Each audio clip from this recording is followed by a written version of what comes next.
No, thank you for the invitation, and thank you for your kind words.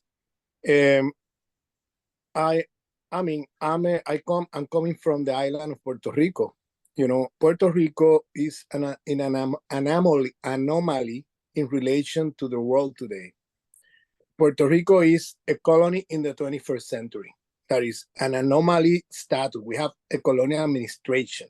Most of the world today, most of the periphery in the world today, they are under a formally independent state. I say formally because not real. As Kwame Nkrumah, the Pan-Africanist, said, we are under the era of neocolonialism, new forms of colonialism.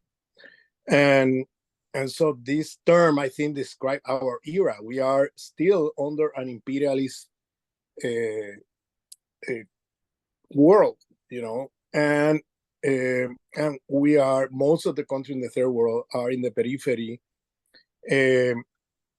as in a neo-colonial status. My answer to your question is going to be long, you know. My experience in Puerto Rico, you know, we were asking questions there because we are in the 21st century. I grew up in Puerto Rico in the 20th century, and we were asking ourselves, okay, what's the solution to this colonial status? But we were asking this question at the end of the 20th century, in the second half of the 20th century, when most of the world were already under a formally independent state.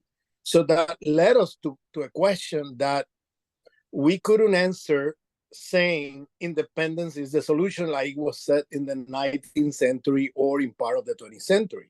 Because after we have seen, we know that that's not the solution, that many countries in the third world that became formally independent, they were, you know, betrayed by some of the elites, or there were new methods to keep doing the same by the imperial powers. And so they moved from colonialism to neocolonialism in most part of the world, you know. So for us, the answer of saying independence is a solution was not enough, you know. So that led us to a questioning of the world we're living, you know. That led us to, okay, what kind of solution can we pull up, you know, and it cannot be independence, you know. The status question became secondary in relation to the kind of question we were asking, because immediately we saw that independence was not enough, and that there were limits to that, you know. And so we immediately have to formulate different questions. Okay, so what are the solutions, not for Puerto Rico but for the world at large?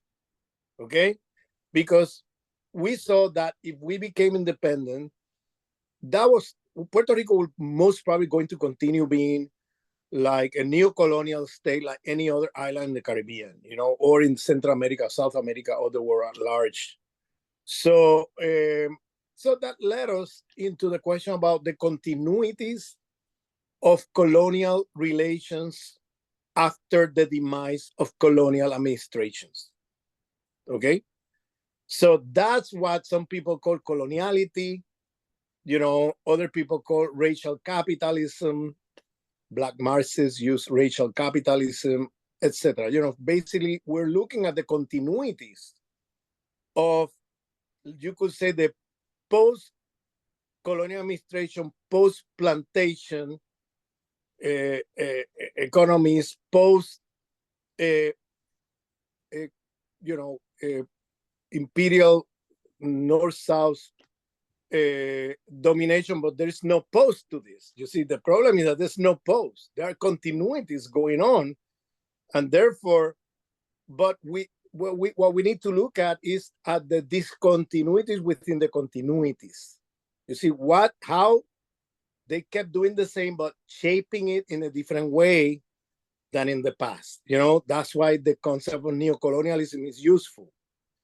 Or, you know, the concept of coloniality, or the concept of racial capitalism, other concepts like this that pays attention to the continuities in the present of those hierarchies of power that were put forward during the European colonial expansion in the early modern period.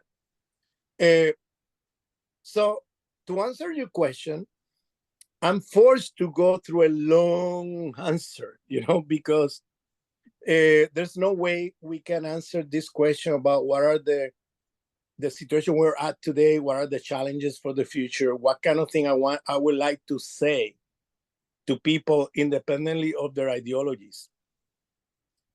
I want to call attention to a civilizational crisis, okay?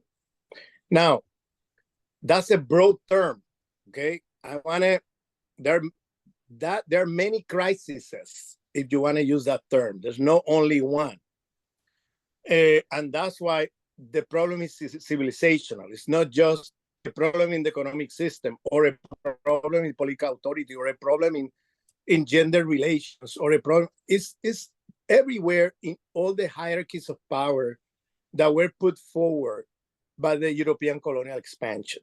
The European colonial expansion was not just an economic expansion. It was a civilizational expansion. They were destroying every civilization they found in front of them, and they were imposing their own civilization on it, okay? So this is a major, a major era. We're not in the event of colonialism. We're in the era of colonialism. We haven't overcome it because after independence, in most part of the world, the hierarchies of domination that were put forward by colonial administrations, they stay there. We had independences without decolonization or colonial independences. The core periphery international division of labor is still there. The international global interstate system of political military domination of a few imperial power over the rest, this is still there. The racial ethnic hierarchies put forward by the European colonial expansion through colonial administrations around the world is still there. The Christendom patriarchy, that's still there. I mean, we need to remember in many parts of the world, there was no patriarchy before the European arrival. Okay, the Europeans brought with them a particular form of patriarchy that is founded on the matrix of Christendom. I didn't say Christianity. I said Christendom. Okay, that distinction is important because Christendom is a theology of domination that was put forward by European elites long time ago before the European colonial expansion in Europe. In the Roman Empire, later in the medieval feudal era of Europe, they put forward Christendom, a theology of domination, a theology to justify the domination of the powerful, the rich, the exploiters, etc. But they brought that with them to the rest of the world when they expanded, okay? And so, and modernity is the modern world, or modernity is the secularization of the narrative of Christendom, okay? That in itself, just this statement will take me 3 hours to explain, okay? But I'm not going to go there. I'm going to be more practical. So to decoloniality, I just want to say it's a lot to decoloniality because we're talking about a multiple power relations, okay? So after independence, all these hierarchies of power you were a periphery in colonial administration, you're still a periphery exporting one item to a metropolitan center after independence. You are dominated through military political domination by imperial power. You're still dominated after independence by a political military structure of interstate system, okay? Where there are blockades, commercial sanctions, or even military invasion or organized coup d'etat, okay? Whenever there is a regime or a government in the third world that the imperial power they don't like, then they will push forward all these mechanisms, political military mechanisms of keeping the world as it is, okay? Where all the countries of the world are subordinated to them. Now, after independence, racism continued being a major structuring element of the political economy. patriarchy continue being a major structural element in terms of gender domination and sexual domination. You have also epistemology, Eurocentric thinking, continue into the present. Okay, you have ways of thinking about the ecology of the planet through Cartesian dualism that split, the ontologically speaking, they split human life from other forms of life. That is from what is called in the West nature. Okay, and nature is always objectivized. It's considered a thing, not or an object, not a subject, a living being. Therefore, under this cosmology, had this stupid idea that human life will continue and reproduce itself independently of nature. And therefore, and we think of ourselves if we were not nature. Human beings are part of nature, but we think of it as outside nature, and then nature is ontologically speaking, a form of being that is exterior to the human.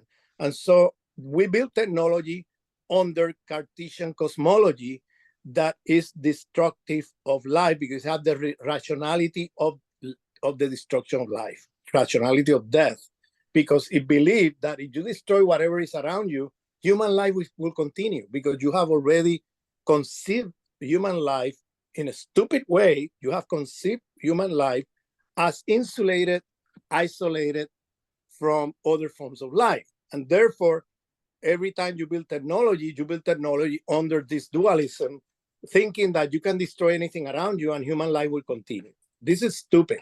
I say stupid because no other civilization before this one had this stupid idea, okay?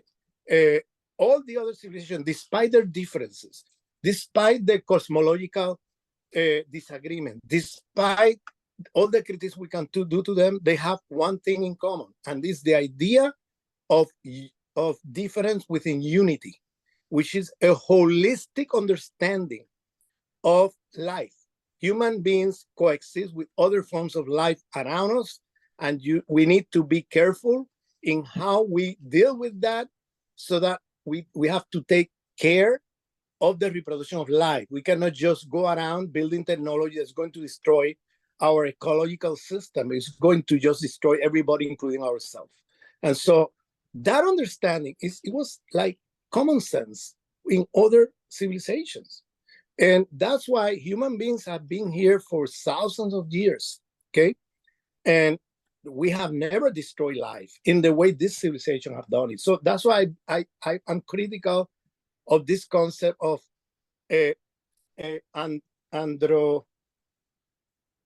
what's the term?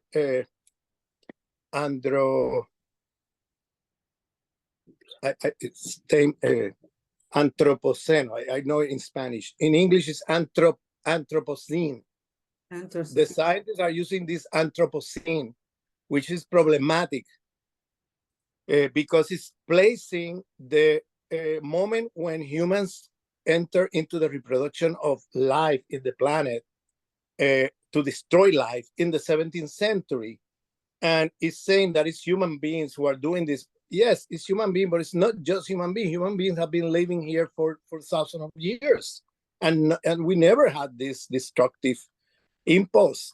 This is coming from the dualism that is a secularization of Christendom, because Christendom was a belief that nature belonged to Satan, to evil, okay?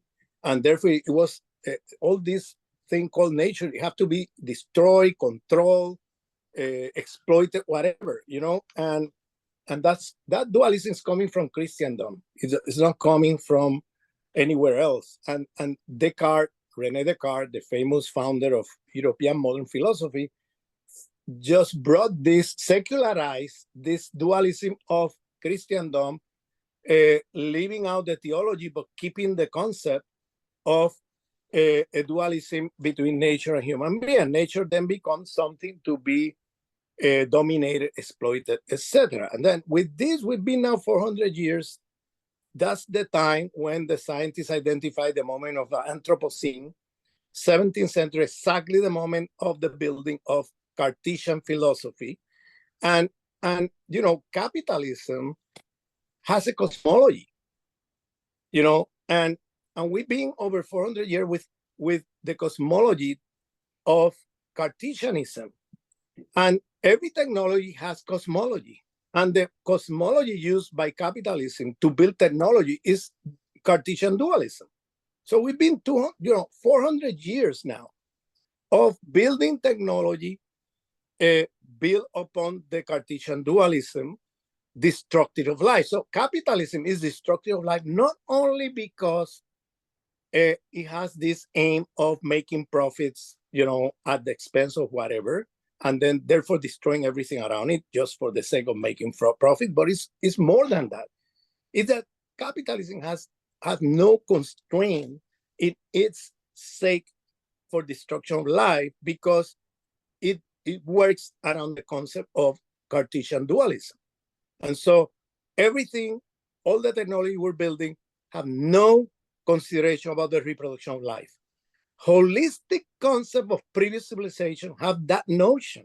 And therefore, every technology they build have the rationality of reproduction of life. They took care to make sure that we're reproducing life, we're not destroying it.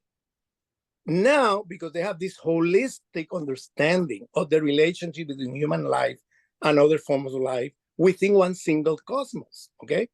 In the case of Cartesian, it's split, ontologically split human being from other beings as two dualistic ontological beings, separated from each other. And therefore, the production and reproduction of life of both is seen as separate. And therefore, we're building technology structure of life. Well, the point is that capitalism have a multiplicity of, the modernity as a civilization of death, that is what expanded through the European colonial expansion, has a multiplicity of power relations. One of them is capitalism, but it's not the only one in town. There are all these other forms of domination that were expanded from Europe to the rest of the world, and that are at the center of the civilizational crisis we're living.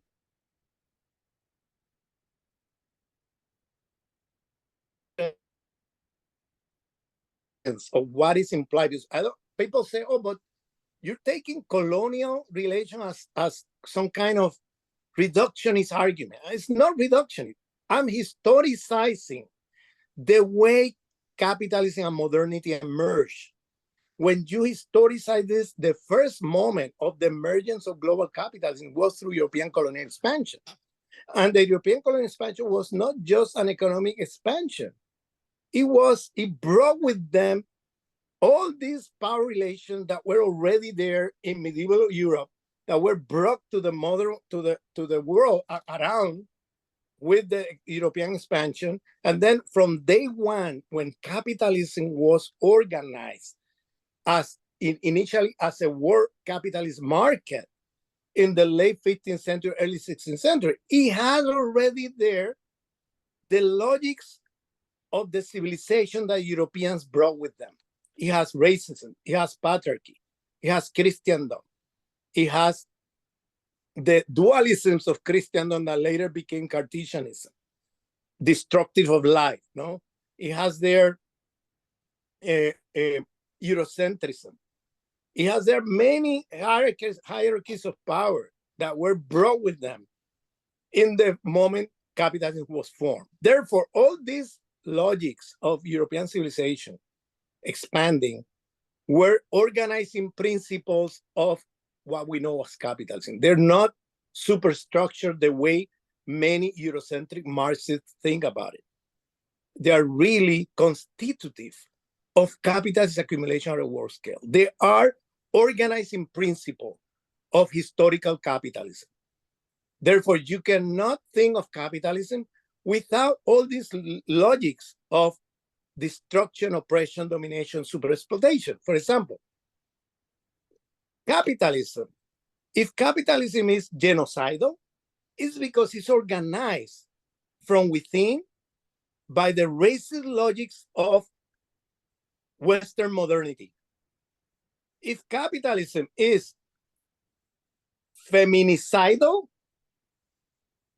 it's because it's organized from within, not as a superstructure, by the logics of patriarchy of Western modernity. If capitalism is communitarian, communigenocidal, okay, communicidal, okay, the structure of communities in the world, communal forms, community forms of relationship among human beings, is because it's organized around the logic of the atomized individual of Western modernity. If capitalism is ecologicidal, it's because it's organized from within with the Cartesian dualism of Western modernity. If capitalism is epistemicidal, it's because it's organized from within with the Eurocentrism of Western modernity. I mean, look at this. Capitalism is not an insulated economic system. Capitalism is the result of a civilization. It's the economy of a civilization. This is the way I want to portray it. Capitalism do not exist by itself. Capitalism is the economy of a civilization. That's the entanglement we need to understand between modernity and capitalism. Modernity, seen from the global south, is not an emancipatory project. Modernity is a civilization of death. It's destructive of life. Human life, millions of human life are being killed by this civilization, and also non-human life is being destroyed. So we're talking about a civilization of death. And so we need to understand the articulation between modernity and capitalism, so that next time in our struggles against capitalism, against historical capitalism, we don't make the mistake of 20th century socialism. They thought that this was an economic system and that racism, sexism, all these other things are superstructure. And once, therefore, the main causality of the world we live is in the economy. Then once we get rid of capitalism, then the rest will be solved. Well, that's a fallacy. That never happened.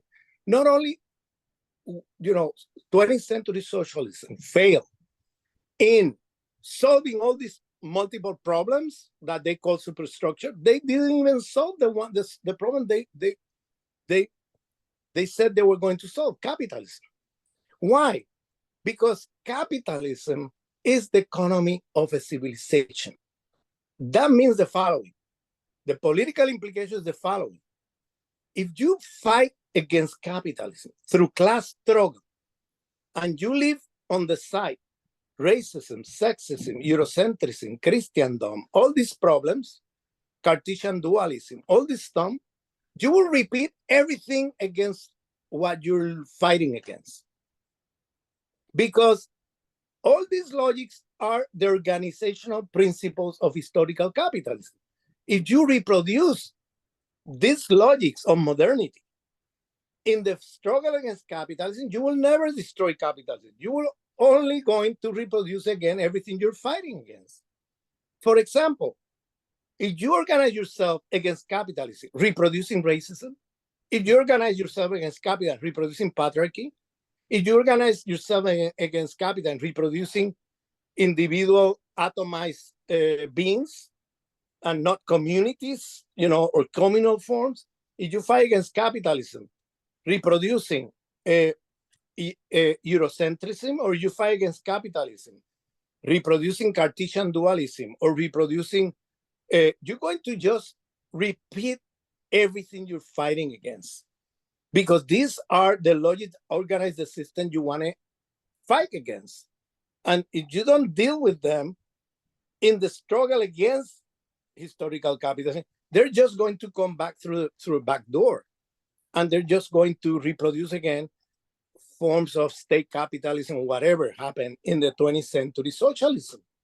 So we need to have a struggle against historical capitalism, in this case today as an imperialist system. Yeah, I'm saying that this civilization is not abstract. is materialized in an imperialist system, which means that if we fight racism, if we fight patriarchy, if we fight ecologicides, if we fight whatever we're fighting, okay, we have to put it in an anti-imperialist framework, because that's the system that materializes this civilization of death. The system that reproduces all these logics, destructive of life, all these oppressions, all this exploitation, is today the imperialist system. So the civilization, Western capitalist modernity, is materialized in an imperialist system. So we cannot fight this civilization and criticize it without being an imperialist. And I see a lot of this going on today. People attacking this civilization or calling attention to the problems of this civilization, but without dealing with the material system under which this civilization operates. Because this civilization is materialized today in a Western imperialist system that is global. And therefore, we have to be anti-imperialist. We cannot, if we want to fight all these multiple oppressions, we have to put a coalition together of oppressed people along all these lines of oppression I just mentioned, okay? In an anti-imperialist framework. We have to be anti-systemic. We have to be structurally fighting the system, the structure of the system. We cannot be turning anti-racism or turning feminism or turning ecological movements into identities, fighting for crumbs inside the system. That's not going to make it. And I see a lot of this happening today. Intersectionality has been co-opted by the empire. Today we have an intersectional empire. I mean, it's a distortion from what the Black feminists were fighting, because the Black feminists never lose sight of the imperialist system. They were also anti-imperialist. They were calling attention to the multiple oppression, but at the same time, within an anti-imperialist perspective. That's in Angela Davis, for example. That's in many of the main thinkers of the Black feminist tradition. However, this has been lost, the anti-imperialist, and now intersectionality became identity politics. It became some kind of identity fight for the crumbs inside the system, to the point that now there is a video of the CIA, you know, where you have a woman of color talking about how intersectional she is. And so we have the intersectional imperialism going on, okay?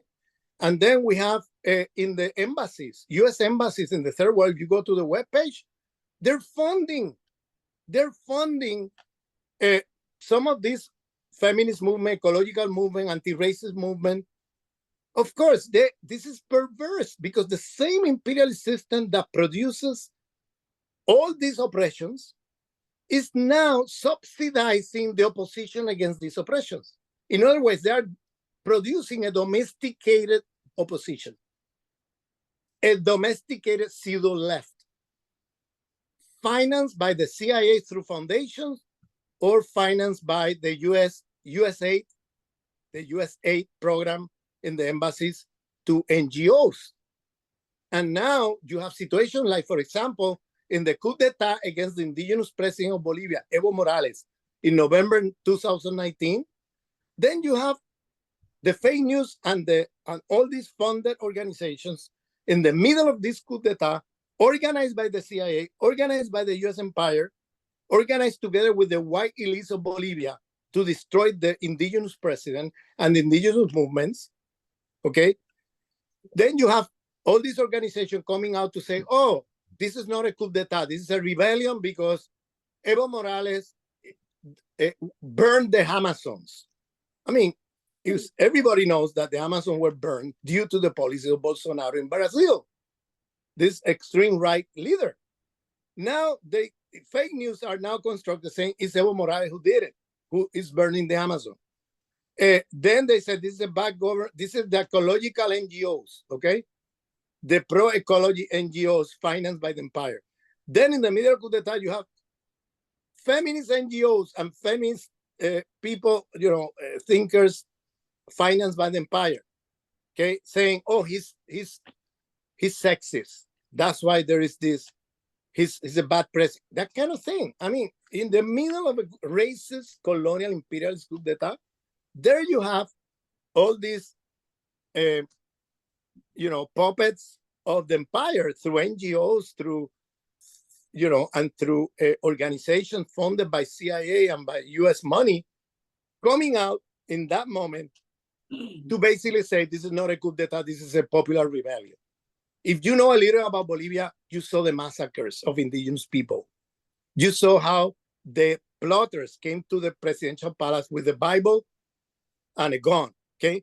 You saw that the people in the streets were people from Santa Cruz, white Creole people, running around the country, killing and abusing everybody, indigenous people and mestizo people all over the country until they took over the capital, La Paz, and they took over presidential palace. Now, the resistance of the indigenous people managed to take them out of power in a year. Okay, now they were defeated. But I'm saying this because look at how perverse this intersectional imperialism is going on now. Okay, and we need to call attention to the things because there are many people buying into this version, distorted version of the Black feminist concept that is turning intersectionality or the recognition of multiple oppressions to some kind of identity struggles within the system and not against the system. And as a struggle that do not understand or do not take into consideration the system of imperialism that is producing all these multiple oppressions as a civilization of death. How Western modernity, through the system of imperialism, is imposing this civilization of death with all the multiple oppression. So we have to be anti-imperialist. Black feminists always call attention to multiple oppression, to build coalitions, not to fight each other for, oh, my oppression is the one we need to fight for, your oppression is secondary, whatever. So you have all these identity fights in the intersectionality movement today that have nothing to do with the spirit of the Black feminists. It's just an appropriation by white feminists, some of them, white imperial feminism, by some Marxists, Eurocentric Marxists, and even by US imperialism. So you have all this multiplicity of appropriation and distortion of the concept of multiple oppressions that was put forward by Black feminists within an anti-colonial, anti-imperialist framework. They never forgot that. But this is forgotten today. Now we're seeing all this derailing of the struggles into stupid fights for identity. Now you even have fights for nouns and for pronouns, and this kind of thing is like, okay, I know we need to respect other people feeling everything, but the struggle cannot be there. Struggle has to be against the structure of power of the system. We cannot derail our struggle into pronoun struggles, okay, about how we name things, and that's it, and nothing else get transformed, okay? So there is this problem going on.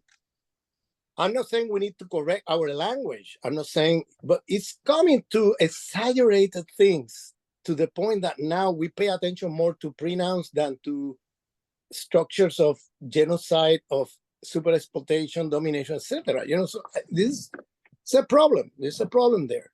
Now, after saying this broad introduction, okay, I want to now try to put forward an analysis of where we're at today. So let me say the following. We are inside 3 temporal terminal crises, okay? There are 3 temporalities of the world system created with the European colonial expansion in 1492. That system has been going on now for 531 years, okay? So that system is still with us, but it's now going into a major crisis. There are three temporalities that enter in crisis in the year 2020. The first temporality is the temporality of neoliberalism. That goes from 1973 to 2020. Okay, neoliberalism is a form of wild capitalism that was put forward initially in Chile under the dictatorship of Pinochet. If you remember, the government of Allende was destroyed, and Allende himself was killed by a CIA coup d'etat organized by Nixon Kissinger administration. The papers are there, the evidence is overwhelming there. These documents have been declassified. So we know today what happened. It was a CIA plot coup d'etat. They killed Allende and they put this dictator in power. Okay. And why they did that? Well, because Allende was taking the resources of Chile and put it in the hands of the Chilean people. And transnational corporations from the USA were not happy by that. They were really angry. And they went after Allende's head and put this dictator in power. Now, why I'm saying 1973 and Chile? Because that's the moment where the Chicago boys in the US, in the University of Chicago, the ones who were portraying these neoliberal policies, began their laboratory. The first laboratory of neoliberalism was Chile under Pinochet. And this is white capitalism. They privatized everything. They cut off funds from the state to redistribute wealth among poor people or people in need, etc. I mean, they just privatize everything in town, and is a system at the service of the rich and capitalism and the capitalists.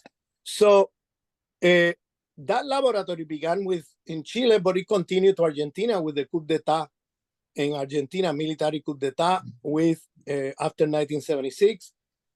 With the economy, the Ministry of Economy, Martínez de Hoz, who continued the policies initiated in Chile of neoliberalism.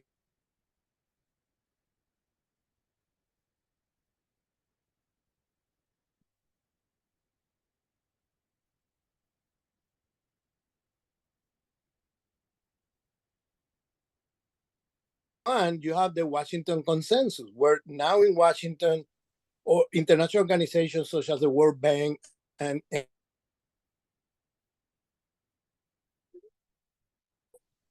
austerity measures, okay, implemented against the people to benefit the rich. This is all over, okay? And it has continued along all these decades, imposed in the periphery of the world economy.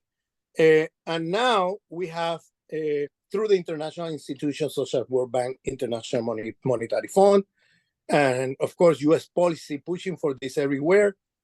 Now, in 2020, you have the COVID-19 crisis. When you get into this COVID-19 crisis, neoliberal policies demonstrated that they are policies not for life, but for death. Because all the countries that have privatized the health system, imitating USA, were the ones most affected by the COVID-19 crisis. A lot of the people who died were in countries like that, including USA. USA is the leading country in number of deaf people in the world, okay? And it was the countries who never followed these policies, such as Cuba, Venezuela, China, and other countries who have great results in controlling COVID-19. And you could see the case of Ecuador. In Ecuador, you could see the before and after. When Lenín Moreno came to power in Ecuador, betraying the years of Correa as an anti-neoliberal president, Lenín Moreno betrayed all of that and came back to neoliberalism. A year before COVID-19, he submitted to the policies of the International Monetary Fund and cut off funds for health in the health public system. So they closed hospitals, they threw to the streets nurses, doctors, etc. So when the COVID-19 came, you saw the most horrible scenes in Ecuador. where you saw people dying in the streets, dying in the houses massively without, and people, they couldn't send them. There were so many that the system collapsed, and there were people rotting, their bodies getting rotting in the houses because they couldn't send it anywhere. There were no ambulances, no system to take the bodies out or anything. It just collapsed. A lot of people start putting their dead bodies in the streets, and you saw a dantesque scene there because of neoliberalism. So it became very clear how neoliberalism basically kills. Neoliberalism is a destructive white capitalist system that destroy people. That's it. And it became very evident during the COVID-19. That's why enter in terminal crisis. When I say terminal crisis, not that it disappears, is that now have no legitimation, no credibility in the countries that are trying to implement these policies, okay? You could see also how in the United States, during this crisis, the health system could not deal with it, because it's a privatized system. So they have nothing there to rely on to really protect the interests of the people. And then you saw also how this neoliberal, in the eyes of the world, when USA was preaching neoliberalism, one of the principles of neoliberalism is let the market decide. Let the state get away from the economy. The state should not be investing in the economy or distributing resources in the economy. Let the market decide. Then in the eyes of the whole world, it became very evident that during the COVID crisis, when the economy stopped, USA was transferring trillions of dollars with a T, with the letter T, trillions of dollars to the 1%, from the taxpayers' money to the 1%. Okay, while the rest of the people in the USA were suffering from this COVID-19 crisis. Many people died, many people indebted, and there was no funding to save anybody except the 1%. The daughter of Trump got $50 million. The husband of the daughter of Trump got $90 million. Just to give you an example of how they distribute trillions of dollars among the 1%. Now, isn't the slogan of neoliberalism to let the economy decide? No, here you see how let the economy decide as long as the 1% is doing well. Whenever this crisis is going to affect them, then let the state intervene, but now intervene not in favor of people, but in favor of the rich. It became very evident. What is this about? The hypocrisy at a worst case, okay? So now neoliberalism have no credibility, is in terminal crisis, okay? So that cycle from 72 to 2020 finished in 2020, okay?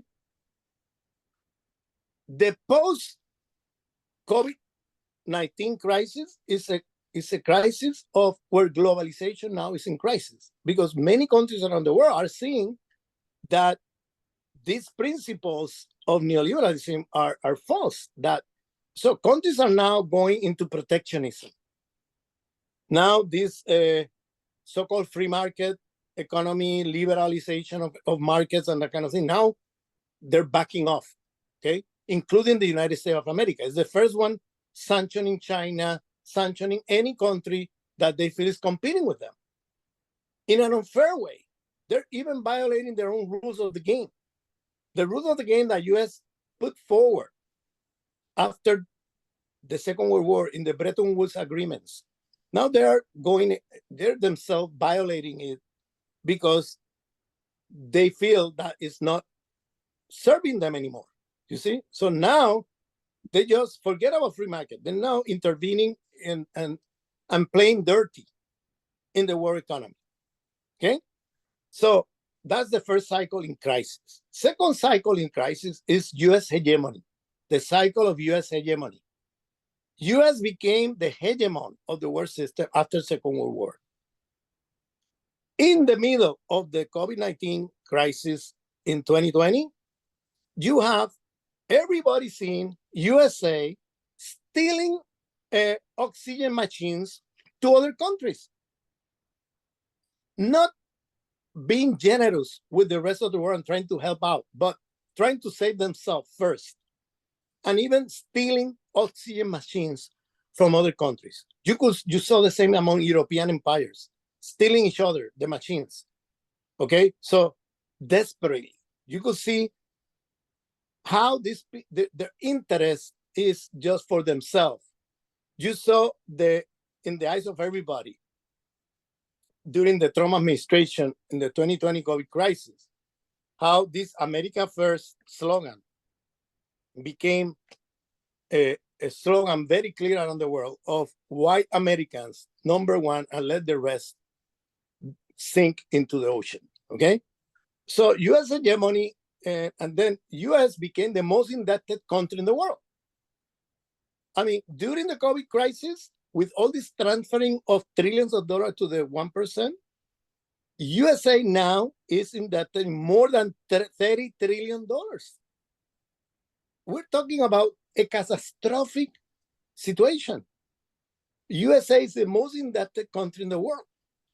Is now in crisis, in terminal crisis, okay? And now there are rising economies challenging US hegemony, where you have China on the one hand, you have Russia, you have South Africa, Brazil. Look at the BRICS, the emergence of the BRICS. They met last week, calling for a multipolar world against the unipolar world led by USA and Western empires. So now we're in the middle of this crisis of hegemony. US hegemony is gone, is now becoming a secondary power. And you have the emergence of a new world of multipolarity. Now, there is a major difference between the unipolar world of the USA, where USA decides whatever, and if they have to, they impose themselves by sanctions, by force, by economic blockade, coup d'etat organized by the CIA, and even military invasions. So this is a unipolar world. The sovereignty of countries is not respected. There's no space of maneuver in that world. Even China, who is playing in a fair game of market trade in the world, they've been penalized arbitrarily just because they're now outcompeting the USA. Okay, now they're outcompeting and then getting sanctions. I mean, it's just USA is violating their own rules of the game to try to contain its decline. So USA is a declining power, it's a declining empire. And together with the USA, its allies, Western imperialists from Europe, they're also declining together with the USA. So now the USA has to play dirty. They cannot play fair in the market economies of the international markets. They need to play dirty to survive, okay? Because they cannot survive by free competition among the different enterprises or different countries. I'm coming back to this in a minute. So we're seeing the decline of US hegemony. US have lost all the wars, the one in Iraq, the one in Afghanistan, the one in, you look around, all these 20th century wars, they lost all of them. 7 companies have made trillions of dollars of these adventures abroad. 7 companies of the military industrial complex of the USA. They're the ones making the money and kidnapping most of the resources of the federal government. I mean, you look at the budget of the Defense Department, it's more than 50% of the U.S. federal budget is going to the Defense Department, and most of that money is going to the contracts of 7 companies that are making a fortune of wars. That's why there's no war. They invent a war because they need wars to make money. They have kidnapped U.S. Congress because now what they do with the lobby in Washington of the military-industrial complex that they pay the campaign of both Democrats and Republicans. So it's a win-win situation for them. That's why every time they get unanimous votes for wars and for adventures abroad and to increase the military budget of USA. Because all these politicians are basically blackmailed by this lobby in Washington that subsidize their campaigns and also give them money to go on vacation to the Bahamas to play golf and things like this. This is not secret. What I'm saying is not a conspiracy theory. This is in our noses happening. It's not hidden.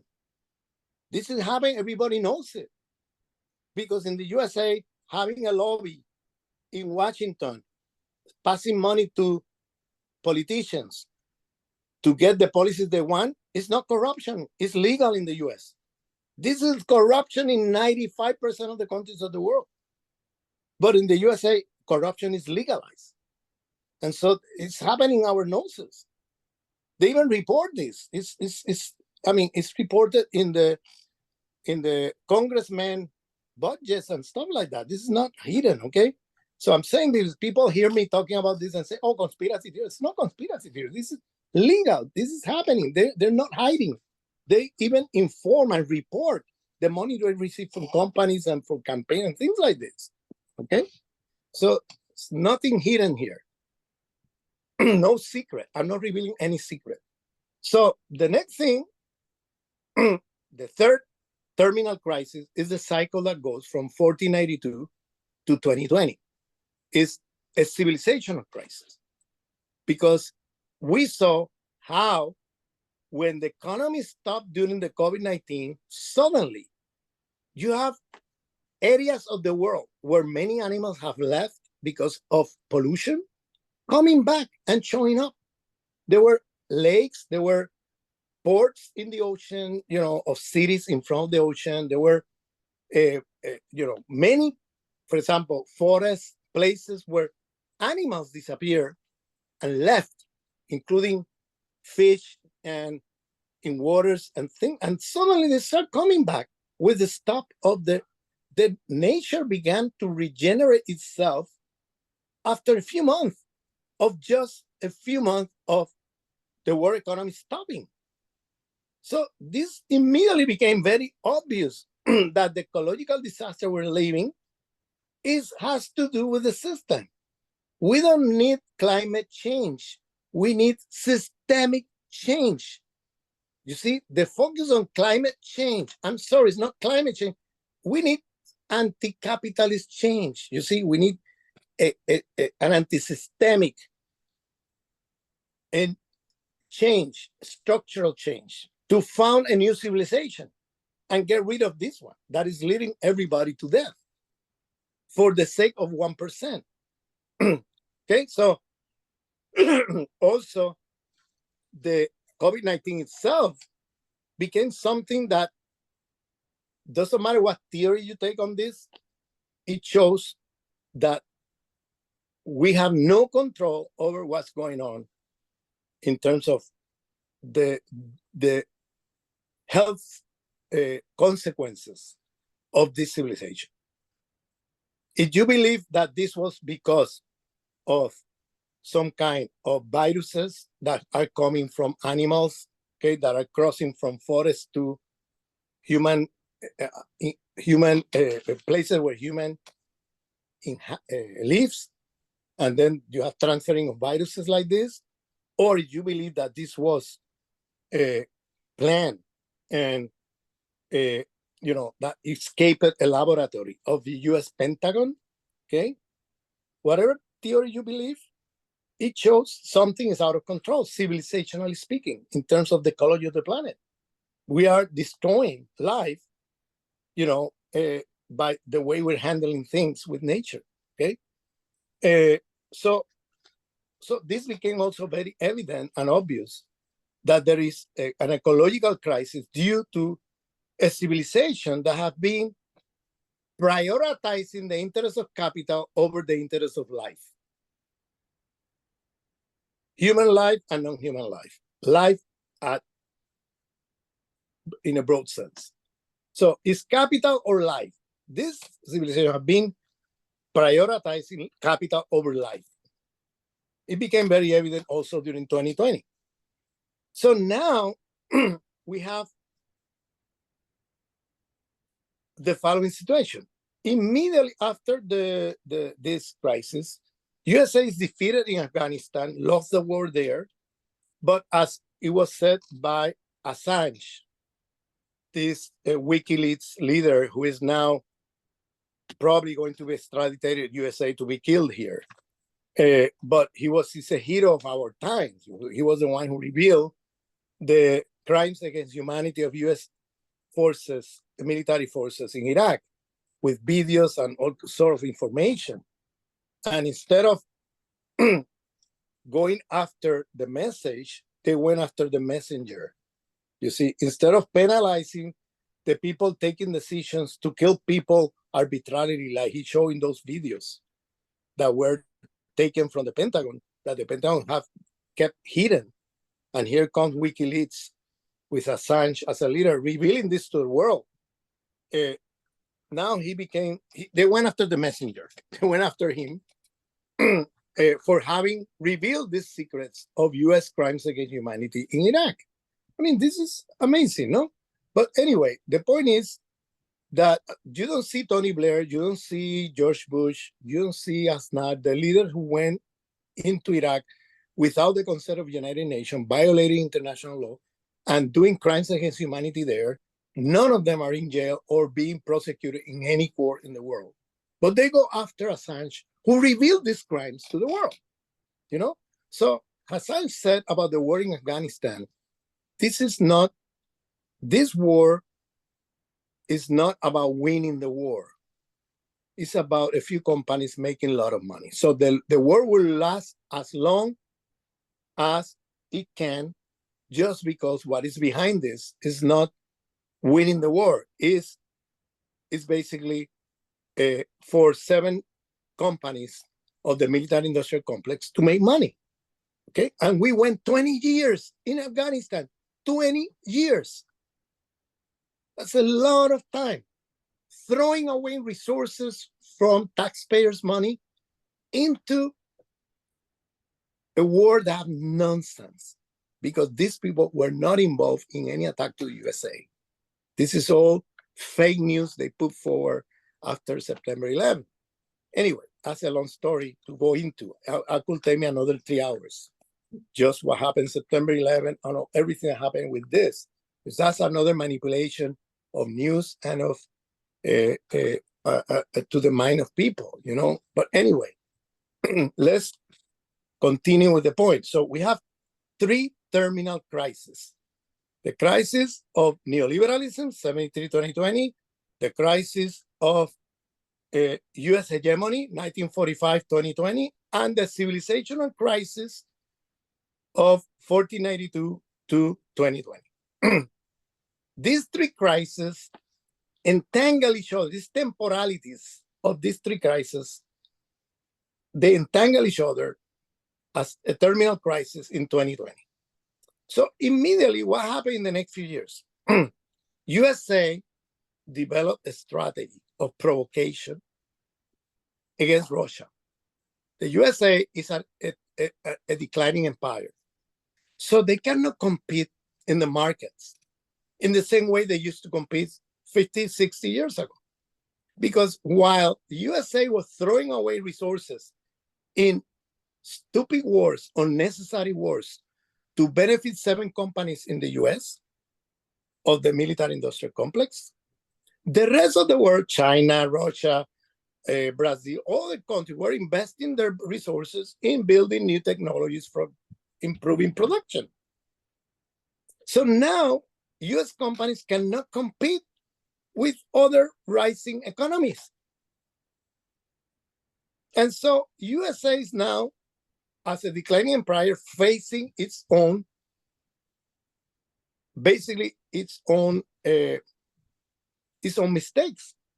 That is, facing its own decline because of the policy they pursue in the last 30, 40 years.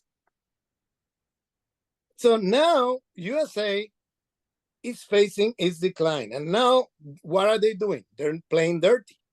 They're not going to allow their decline to just happen and just watch its own decline passively. Now they're becoming aggressive. Aggressive meaning provoking wars, provocators of wars. They've been doing that for many years, but now they're doing it in crazy ways. What I mean by this is the following. In the 60s, we used to say that imperialism, US imperialism is a tiger made of paper, or a paper tiger. Today, I would say US imperialism is a tiger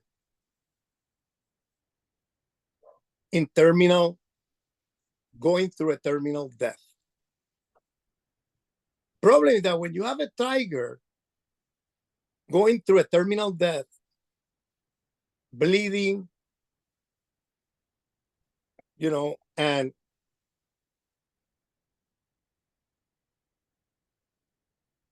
basically sick and bleeding and coming close to death, you have unpredictable behavior from a tiger in terminal death. They have unpredictable behavior. Okay.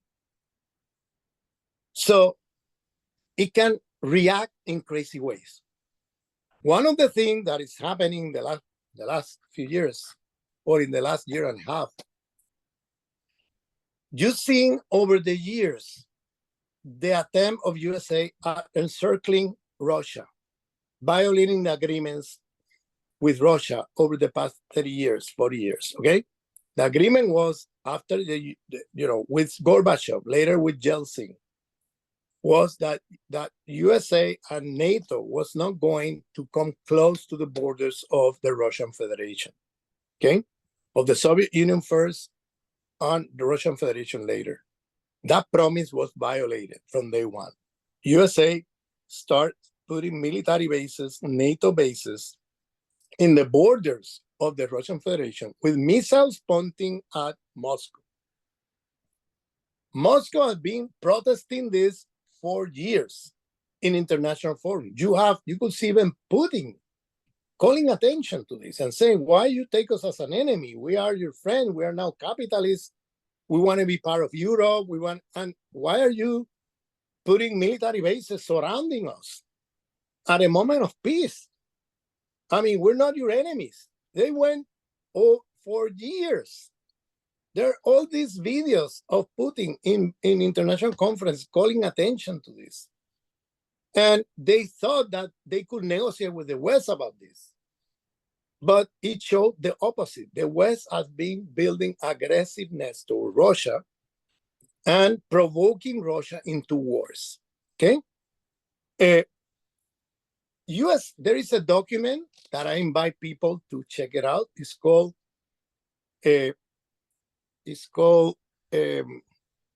Overextending Russia. It's in the RAND Corporation. RAND Corporation is a think tank of the CIA and the Pentagon. It's online. You can find it, Overextending Russia. This document was put online in 2019.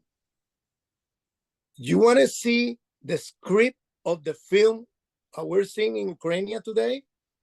Read that document. It's just amazing when you read that document. They already planned everything we're seeing. It's already planned years ahead. So then they were provoking Russia into this for years. Then you have the CIA coup d'etat to the democratically elected president of Ukraine, where they put in power now Nazis. Yes, Nazis, Nazi, in power, that are now in the military, controlling the military of Ukraine. Now, these are not militias that surrounded the parliament in 2015 and forced a coup d'etat in the parliament, supported by the CIA and the USA. Now, these militias became part of the Ukrainian army. And their priority in the racist ideology, going back to Second World War, is to exterminate slaves, Slav people, not slaves, Slav people. Slav people, since Second World War, the Nazis and the Ukrainian Nazis believe that Slav people, that is Russians, are inferior races to be exterminated. So they began a war of extermination, first of Ukrainian of Russian origin in 2014. That war continued until today. It hasn't stopped. Even though Russia in 2015 did the Minsk agreement, was Russia promoting this and got France and Germany together to get a peace agreement between the Ukrainian army and the Ukrainians of Russian origin. And even though the agreement was signed, USA gave green light to the Nazis and military in Ukraine to continue the war and violate the agreement. So the war continued, a war of extermination. Now put yourself in the shoes of the Russians. You have a Nazi regime in power, okay, that is whose goal is exterminating people of Russian origin. And it's just a revival of the memory of Second World War. That's how the Nazis entered the invasion of Russia. It was through Ukraine using these Ukrainian Nazi militias. And so it's like what? Is this like a repetition of Second World War? And it got to a point where Russia have no other choice than to entering into Ukraine as a defensive intervention, not as an imperialist intervention. They were not interested in entering Ukraine for economic reasons. They even said that Ukraine can enter the European economy. There's no problem with them with that. They have problem if Ukraine enters NATO, which is the provocation USA built in December 2021 and January 2020, a few months before the intervention of the Russians in Ukraine. They start talking about bringing the Russians in, okay? Bringing the Russians in. I'm talking about bringing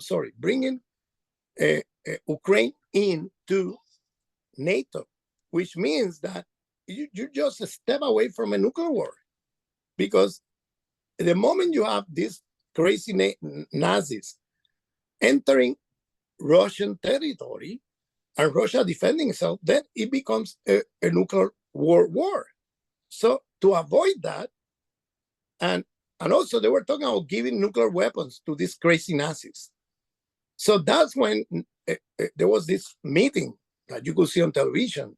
You could see it in YouTube, where I believe was February 2022, before the intervention, put a meeting in public of his cabinet, okay, with the ministers and everybody to discuss the situation. And basically, they were facing the following dilemma. If we don't stop these Nazis for the sake of keeping a healthy economy, because they're going to sanction us if we intervene, what is going to happen is that in a few years, we will have all these terrorists coming into the suburbs of Moscow, okay? And we need to stop it now, otherwise it will be too late later. Or we could have a nuclear confrontation, okay? We cannot have, accept this. We need to stop this before it's too late. Or if we privilege the economy, or if we privilege security, we know and intervene, we know that they're going to sanction us. So they were in a catch-22 situation, and they decided for security over economy, even though they knew they were going to sanction. But look at this. USA, what the USA did with this was to find a way, and this is what many people doesn't talk about, and that's there in that document of the RAND Corporation, is that this is part of the dirty movements of US empire in a moment of decline. 40% of the imports of the European Union are coming from Russia. 40%. We're talking about billions of euros as a market.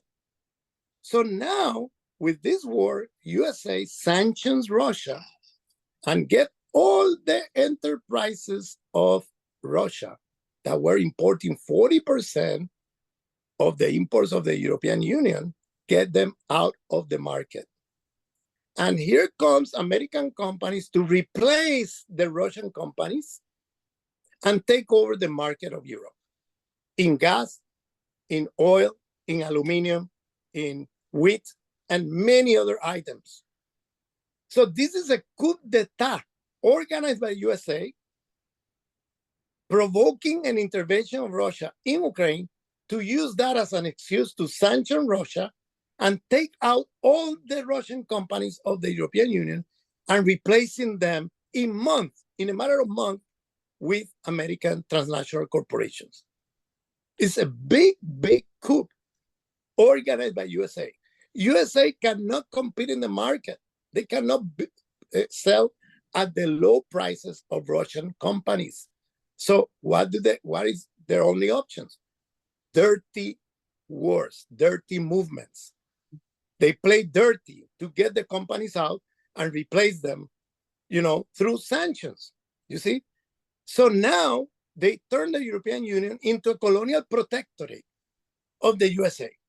European Union lost sovereignty vis-a-vis USA, military sovereignty, economic sovereignty vis-a-vis USA. And now they're paying 6-7 times more than what the Russian companies were selling to them in Europe.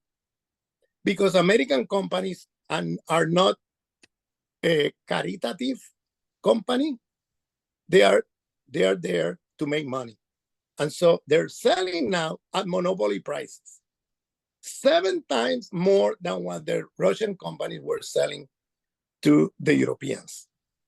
So they did a coup d'etat. Yeah. So this has been wonderful in terms of the background and where we're at. And I'm wondering, we've gone for about an hour, a little over an hour actually. And I wonder if we could shift in terms of the resistance and what some of the things that you have been working on in relation to. Melanie, let me finish the argument, because then we will go, because I haven't finished. This is just, okay. I haven't finished. Okay, very good. Now, to understand our conjecture, we need to understand what I'm going to say next. So now the USA recovered through dirty games European markets away from the Russians. Now they close Europe. They close Europe from the Silk Route of China.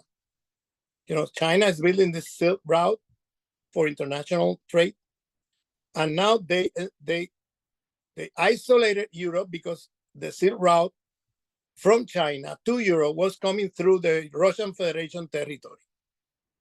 So now they closed down Europe. They isolated Europe from China. Okay?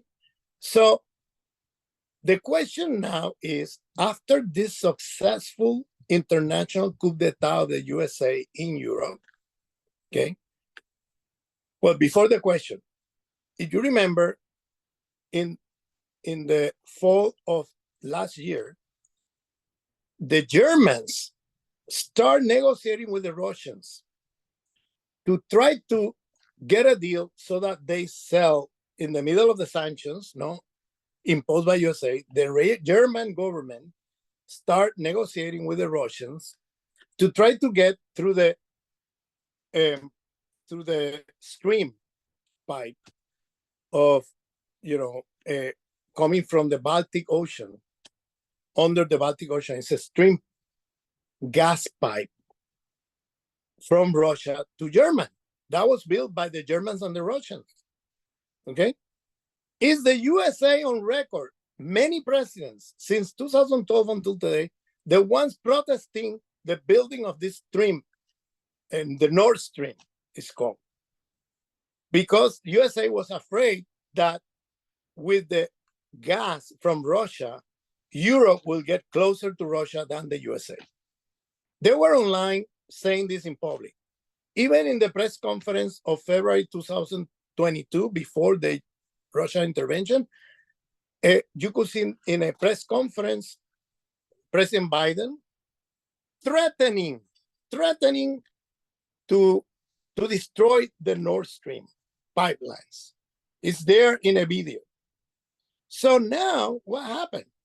When the Americans saw that the Germans were negotiating with the Russians to try to get gas once again into Europe, USA intervened and blew up in a terrorist attack the Nord Stream pipes in the Nordic Sea. Remember that? There is an article by famous journalists in the USA who reveal all the details about this. And if you look at the declarations of the State Department, the secretary of the State Department of Biden, he was in public, basically happy about what happened. So there's no investigation about who did it, but everybody knows this was done by USA, British intelligence, and Norway. They were all involved in this terrorist act to stop the gas coming from Russia. So the Germans have another, the same day they did the attack, look at this coincidence. They opened a new pipeline of gas pipeline coming from Norway to Germany and to Europe. So this is like, what? Same day they blew up one, they opened the other to replace the gas from Russia with the gas coming from USA and Norway. So it's very obvious what is happening. It's like it's a joke what they're doing. I mean, it's so obvious. But they said it was the Russians who blew it themselves. What interest have the Russians to blow up a pipeline that was built with their own money, and whose interest is to sell gas, not to isolate themselves? They want to sell it. And not only that, if they really want to stop the gas from coming to Europe, they don't need to blow it. They just need to turn off the pipe, turn it off in Moscow. That's all. It doesn't make any sense. They make all these fake news arguments that people, I don't know how people could believe this fake news, okay? Because it's so obvious what is happening in our noses and so ridiculous the arguments they're building, okay, that, anyway, the point is that USA did this terrorist act, and now that they recovered the European market, the question from the Russians and China, now the question is, where are they going next? Are they going back to the Middle East after being defeated in all these crazy wars in the last 20 years? They're not going back there. They lost the wars there. Are they going back to Africa? They're losing Africa very fast to China. Okay? China has beat up the West in its trade with Africa. Okay? Now the West, European imperialist countries and US imperialists have lost the markets in Africa. Not only that, in the last few months, 4 countries, there were coups, anti-imperialist coups in 4 countries, kicking out the French and Americans from 4 countries of Africa in the last few months, and calling for a new relationship with China and Russia that is moving towards the multipolar world, okay? So they're not going back to Africa in the way that, as a priority. They're not going back. They're not going to Asia. In Asia, they lost completely to India, to China, to emerging powers there. There's no way. The only thing they have left in Asia is to provoke a war between Taiwan and China. And they've been working on this now for several years. Don't be surprised if we see something like a war again over there, the way we saw it in Ukraine, okay? Don't be surprised. They've been provoking this over the years. So what is left for them? Where are they going next? It's very obvious where they're going. They're going to Latin America. They're going to re-escalate their intervention in Latin America, because Latin America is their backyard, the way they see it. And if you listen to the U.S. commander, General Richardson, she said in a press conference, U.S. Southern Commander, the one that deals with Latin America, she said in a press conference, name country by country all the natural resources of the continent, in Venezuela, in Bolivia, in Peru, by name. I don't know if you saw that video. You should check it out. General Richardson of the Southern Command, and talking as if all those resources belong to the USA. And talking about this is a national security issue. We cannot allow these resources to be in the hand of countries that have good relation with China or Russia. So this is a threat to the continent. They're coming back. Biden last fall, he put out a document about U.S. foreign policy now reoriented towards Latin America. They know that that's the last thing that the U.S. empire has is Latin America. If they lost Latin America, they lost the empire because they have lost the rest of the continents. And so the only thing place rich in resources that they have is Latin America. And right now, they're coming back to try to recover the lost terrain. If you look at Chile, Chile is a neo-colony of the USA since the times of Pinochet, okay? Chile, that is a neo-colony, the number one trade partner of Chile is not the USA, it's China. So China is beating up USA in the trade markets with Latin America. So now they're coming to recover Latin America, and they're playing dirty. This already began. This is not something I'm saying that is going to begin. It just began. Look at the coup d'etat against Castillo in Peru. Look at the coup d'etat of Lasso in Ecuador and the repression in Ecuador against the Correísta movement. Look at the coup d'etat, these are sub-coup d'etat in Guatemala, where they legalized the candidates who were most probably going to win the elections. And they put two candidates there for the election that were both right wings, okay? They look at the policies they're putting forward in many parts of Latin America, aggressive policies to recover the region. And in the next few years, I foresee an escalation against Venezuela. Venezuela is the richest oil country in the world, but it's also rich in gold and rich in minerals that are very important for the military industrial complex of USA, of building weapons and things like that, for computers and many things. So it's a very rich country. And you have there an anti-imperialist government. And so now, USA has sanctions, has a blockade in Venezuela. It's affecting its economy. It's isolating the economy from international market. It's affecting the people there and their everyday life in big ways. And they're trying to topple the government of Venezuela to recover the resources of Venezuela, to get back the oil fields and all the rest of natural resources from there. And so what we are going to see in the next few years is an escalation of the intervention of USA in Latin America. It's the last remaining region of the world that they have. And if they lost it vis-a-vis China and Russia, US empire have its days counted. So now the tiger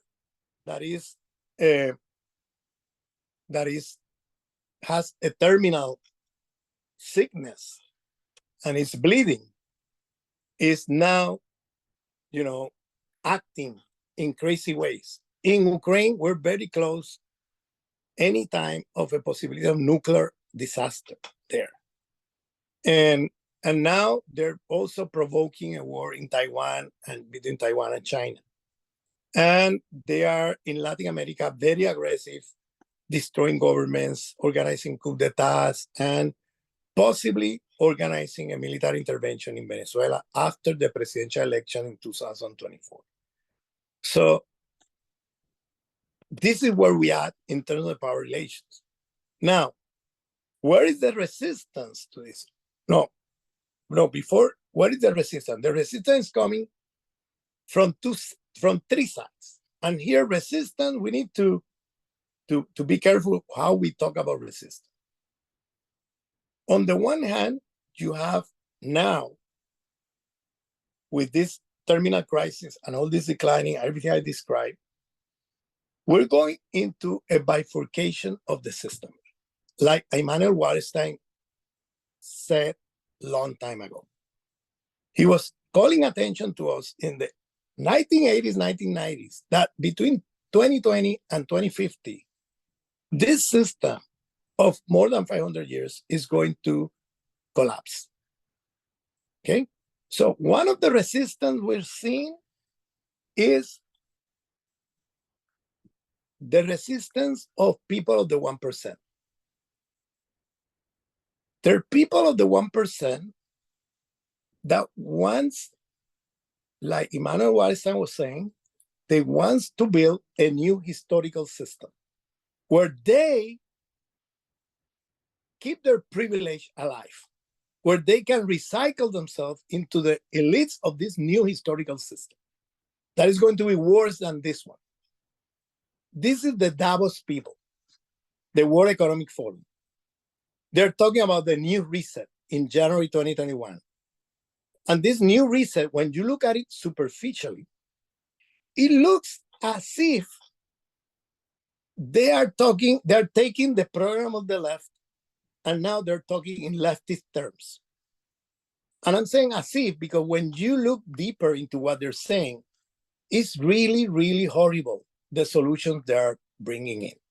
For example, they're talking about, to give you an example, the ecological catastrophe we're living. Okay? So you look at that and say, wow, this looks interesting, no?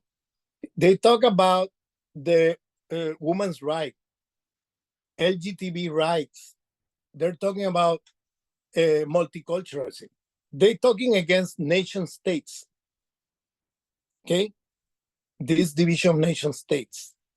They're talking about new technologies, okay, that supposedly are going to solve problems of humanity and so on, okay? But when you examine carefully what are they proposing, it's really scary. This is the 1% of the 1%, Davos people. Every year they meet in January to talk about their dystopias. So one of the things they're saying, for example, let's take the ecological crisis. You go one by one, it's just amazing and crazy, the kind of thing they propose. So they identify the problem of the ecological crisis. Okay, wow, great. Okay, we recognize this. There's no problem. Yes, we have no problem in recognizing it. But what is their solution? Here you have the solution. There are too many human beings in planet Earth. There are 8 billion people. We need to reduce it to 2 billion people. There are 6 billion human beings that are disposable. We need to get rid of them. Because the problem of the ecological crisis is that there are too many human beings. This is what the way, it's not the system. It's not to transform the system. It's to reduce 6 billion people.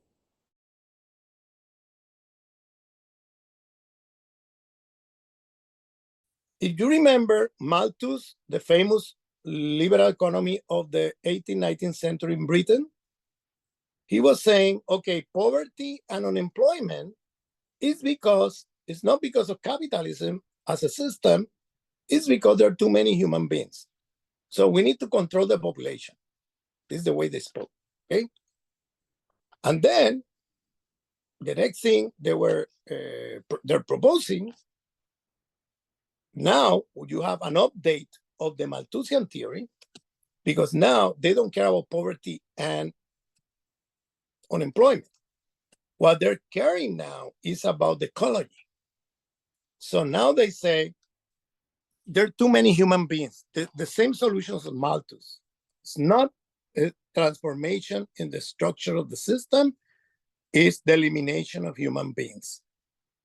So there is a genocidal logic here. okay, in these people of Davos. And they're saying it in videos like nothing. You could see Bill Gates saying this in videos. You could see the people of the forum there talking like without shame in this way. And I call them eco-fascists because they are calling for the extermination of a huge part of humanity. This is happening as we talk. Then they're talking about transhumanism. Okay, they want to basically replace the human with robots and artificial intelligence. Okay, and they want to introduce artificial intelligence to our bodies so that they control them better. They want to eliminate nation states. Sounds like, oh, interesting. They want to eliminate nation states. Oh, what is the agenda here? Well, they want a one single government. They don't want, there are too many governments. They want only one so that they can control better the world economy with a one single government. You see, so, and now what they're doing really is replacing capitalism by a new system. Some people call it techno-feudalism, where they're using the new technologies, what is called digital capitalism. Now, these digital platforms are becoming like feudal markets. In feudal times, if you want to sell something, you have to pay a tax to the feudal lord. And that tax was so high that most of the profit you were going to make in that market were transferred to the feudal lord. Okay? Through rent. So it's a rental system. It's not exactly a capitalist system. So now, all these digital platforms, especially after 2020, have become more and more the space of selling in markets. And a lot of capitalists, transnational corporations, have to sell their products through digital platforms that are charging a lot of money to people to be able to sell in those platforms. So Varoufakis, the economist, an economist from Europe, famous because of his, he was the Minister of Economy during the Syriza government in Greece. He's calling this techno-feudalism, and many other economists. Like, we're moving to a new system where through new technologies, they want to have a full control over people's behavior, people's decision-making, etc. And they want to eliminate a huge part of humanity in the name of ecological health in the planet. Okay, so we're now seeing what we can call Hollywood-like science fiction becoming reality. Okay, and so this sector is now confronted by another group of people who are extreme right figures and movements who are now taking over in many parts of the first world, nation states, governments in Europe, okay, or even USA, where they are fighting for the sovereignty of the imperial states against these Davos financial people who wants to get rid of the states, you know, and who wants to go into a global government and have many discrepancies with the people of Davos. And so we're talking, this is like Marine Le Pen in France, Donald Trump and his movement in the USA, and so on. I mean, these are, you could see also this woman in Italy, who is now the president or prime minister of Italy, who is also a extreme right movement, fascist. and they're fighting.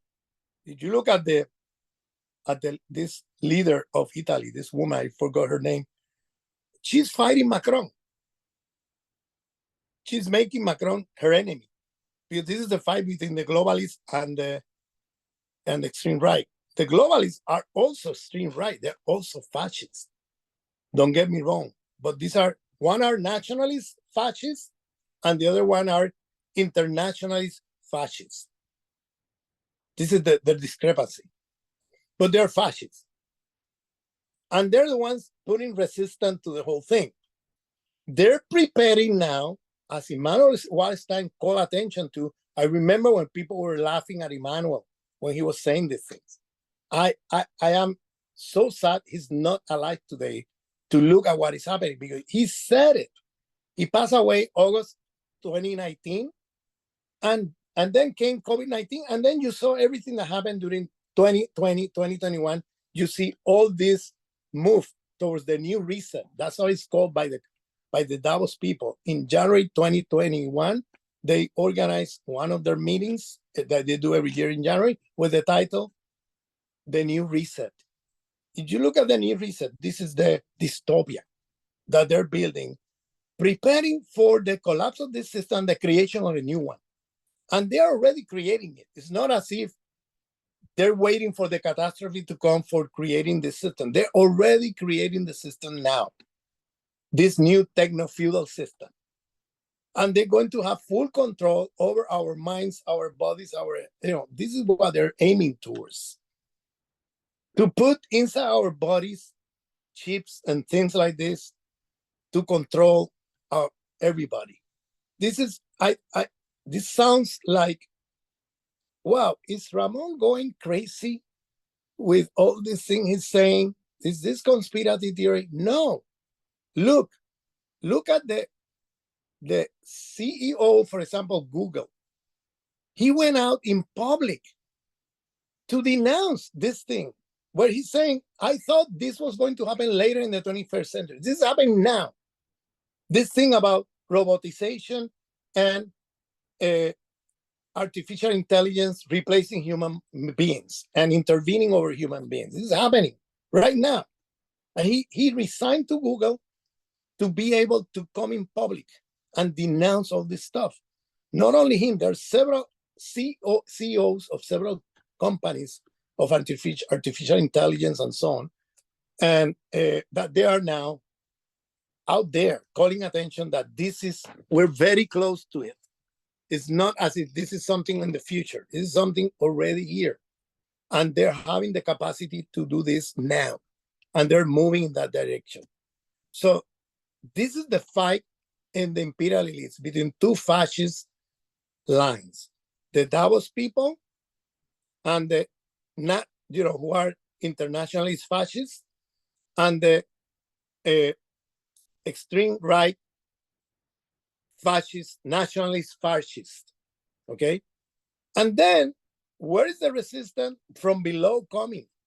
Well, it's coming. There is another pole of resistance coming from the multipolar world. That these are not from below, but they are on the side. These are like new emerging economies that are becoming very powerful, like China.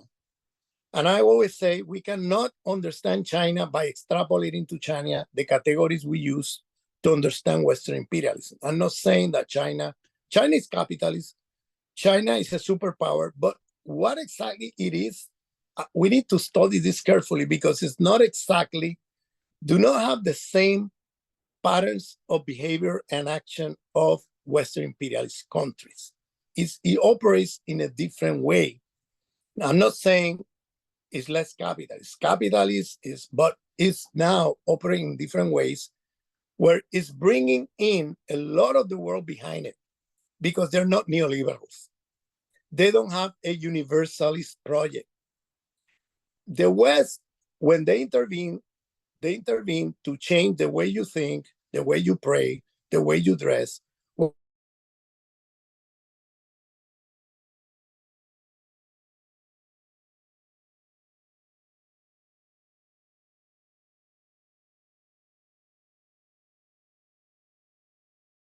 Want you to pray to the same God. They don't want you to change your language or your culture. They don't want you to dress differently. They don't care about that.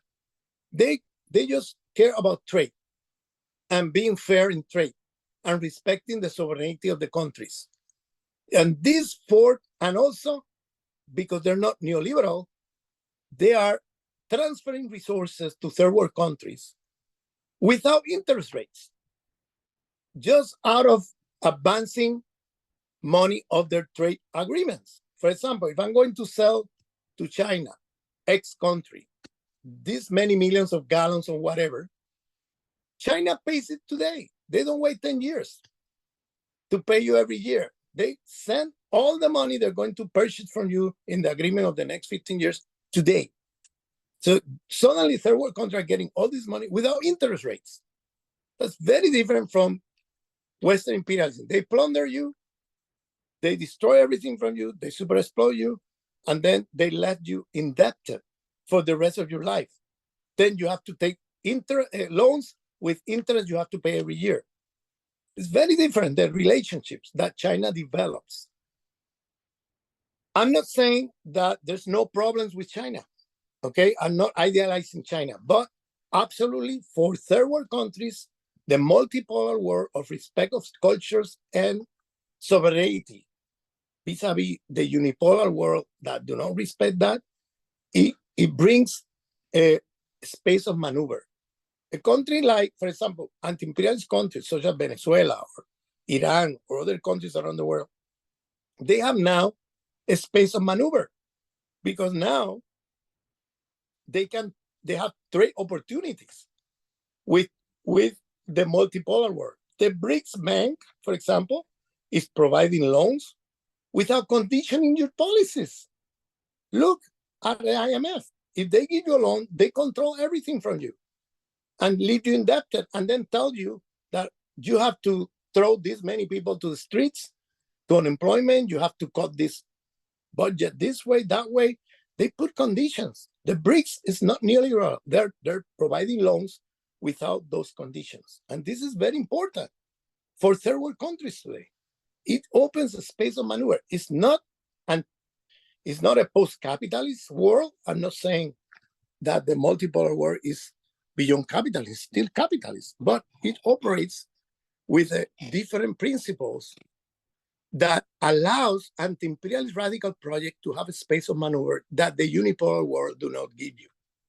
Unipolar world do not respect your sovereignty, do not respect anything. And so here comes a powerful block of the most powerful economies in the world that have more, their economies are bigger than the group of 7 of the West. And now they are in a position that many countries around the world, what happened in Africa, those 4 coups d'etat, anti-imperialist coups d'etat against French imperialism and US imperialism in Africa in the last several months, they will be impossible without the multipolar world. They are kicking out the Americans and the French and inviting the Chinese, the Russians, and the multipolar world to come in and trade with them. So this is what is happening today. It's a major shift in the geopolitics of the world.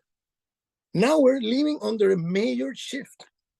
You know, that we need to pay attention to what is going on here, because now there is a building of a new world, multipolar world that is leaving behind this unipolar world of the West. The years of Western imperialisms are over. They're now coming to an end, and a new world is emerging. And now you have social movements in many parts of the world. What happened with many social movements is that you have many of them that are out of power. And therefore, and some of them don't even consider the idea of taking power. And I would say state power is fundamental to social movement and anti-imperialism in the world today. If you don't take state power, you're in a weak position in relation to be able to build a new society, a new world. For example, look at the difference between Colombia and Venezuela. In Venezuela, the vision of Chavez was, we need to take over, you need to occupy the state, even though that state we have inherited from the past is a modern capitalist white Creole elite state. It has many problems, but we need to occupy it to interrupt the logics of domination and exploitation, to interrupt the structures of domination. But that occupation of the state helps us to interrupt these oppressions, but it's not the solution, because this state has a lot of problems. The solution we need to build outside the state. And that's why he came with the slogan of commune or nothing. We need to build a communal society and a communal state. But that's only possible because we're occupying the state, and we are then opening possibilities to build from outside that state a new state that he called a communal state. To build a communal economy, a communal politics, a communal state. And this vision, if you look at, for example, Colombia, which is a country controlled by US imperialism in the main structures, no? If you try to build a commune in any part of the countryside of Colombia, the question is not going to be how long the commune will last. The question is going to be how long the communers will last alive. They're going to be wiped out by the paramilitary forces that are coordinated with the army of the Colombian state as a neo-colonial state. So the condition possibility to build something new is that you need to occupy that state, okay, with an anti-imperialist vision and a transformation of the army and the structure of the state, to then be able to build something from outside the state. The vision of Chavez, I call it a decolonial vision, because it's decolonizing the traditional forms of political authority of the civilization of Western modernity. And it's decolonizing it with a new form of political authority he called the commune. And that's and he's going beyond the Eurocentric binaries of the left, of the Eurocentric left, between the anarchists and the statists. That's a chicken egg dilemma, and that's really a problem that has been transferred to Latin America, to the Latin American left, as a product of the absorption of Eurocentrism in our left. That's a European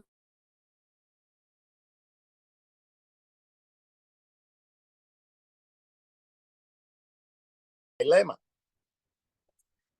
Chavez broke with this Eurocentric dilemma, and he said, it's not anarchism versus statism. It's that we need both. We need to occupy the state, the existing state, to interrupt the politics of domination, but we need to build communes outside the state to build a new society. So it's both. It's not anarchism versus statism, it's that we need both things at the same time.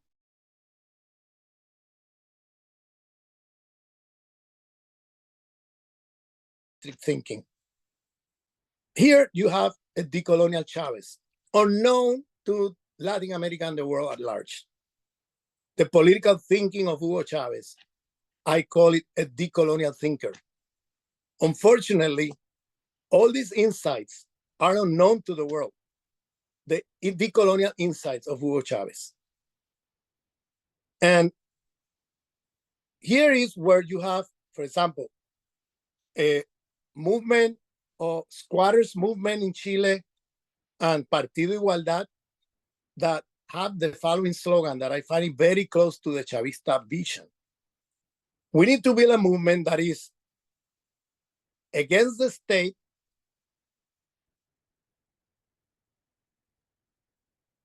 inside the state and outside the state at the same time. That's the slogan.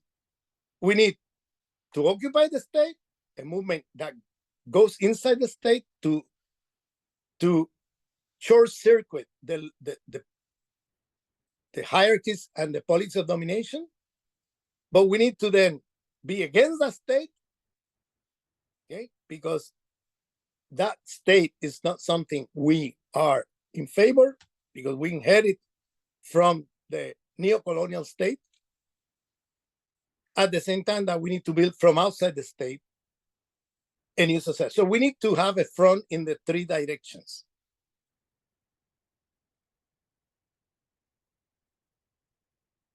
So this slogan, I cannot hear you.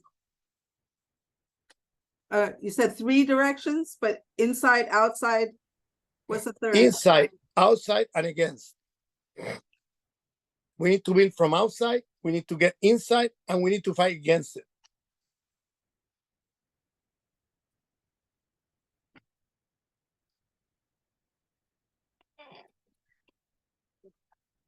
This slogan, I think, is a slogan that is very close to the Chavez vision, the decolonial vision of Chavez, calling for occupying the state and building from outside the state.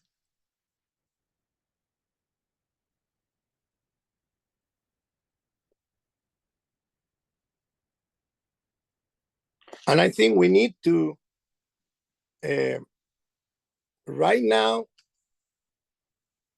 we're going into a moment where movements around the world are going to come out in a stronger way than what we've seen so far, because the crisis is only going to deepen.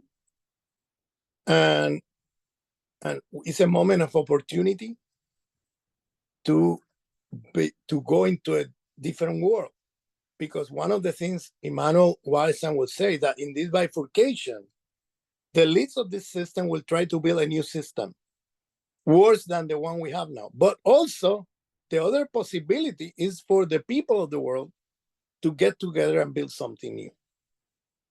And I see here as a temporal ally the multipolar world, okay? As a temporal ally in this moment against the unipolar world.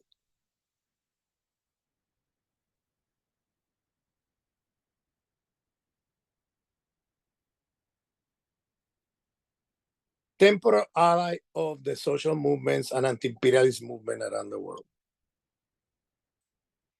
So with that, I think I gave you a broad panoramic view of where we at, where we going. You did amazing in terms of a full overview in terms of thinking about where we're at. Is there anything that you would say in closing about what you would encourage individuals, communities, organizations to work toward?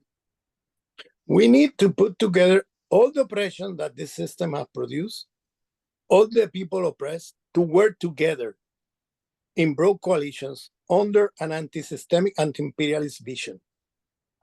If we fight each demand isolated from other demands, if me as a person oppressed by race fight isolated within the system to get a better position within the system, or if me oppressed by patriarchy, be that LGTB or be that woman, and I fight for my own cause and do not make coalition with anybody else, and just fight for identity and crumbs inside the system, we're going nowhere.